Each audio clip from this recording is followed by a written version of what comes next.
In today's video, I'm going to teach you how to add variable fields to your templates in Pandadoc.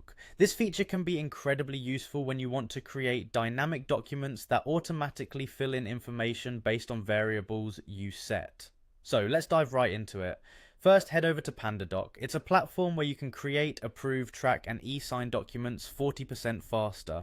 If you haven't already, open your preferred web browser and navigate to Pandadoc's homepage. Once you're there, you'll see the option to log in on the upper right corner of the screen. Click on that link to proceed. If you're accustomed to logging in with your Google account, just click on the Google button. This convenient method saves you from having to remember another password, making your login process quick and seamless. If prompted, you'll need to select your Google account from the list provided. Ensure you select the correct account associated with your Pandadoc platform to avoid any mix-ups. Once you're logged in, you'll find yourself on your Pandadoc dashboard. Here you will see a list of your recent documents. Select the document where you'd like to add variable fields. This could be a new template you're setting up or an existing document you've been working on. Now here's a handy tip. To create a variable within your document, simply press the bracket icon on your keyboard. This action will open the variable editor and prepare a new field for you to input your variable.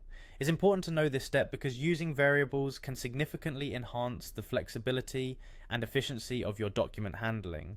With the variable editor open, go ahead and type in the name of your variable. For example, let's use name as a demonstration. Once you've typed it out, simply press the enter key to confirm, and there you have it, your variable is created.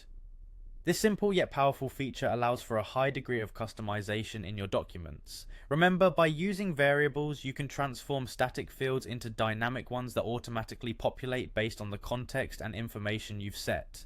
This not only streamlines the process of document creation, but also minimizes the potential for errors, ensuring that every document you send out is accurate and professional. So, there you have it, a straightforward approach to adding variable fields to your Pandadoc templates. Whether you're preparing proposals, contracts, or any other type of document, this feature will undoubtedly save you a great deal of time. If you found this tutorial helpful, give it a try in your next document. Thank you for watching, and I hope to see you in the next video.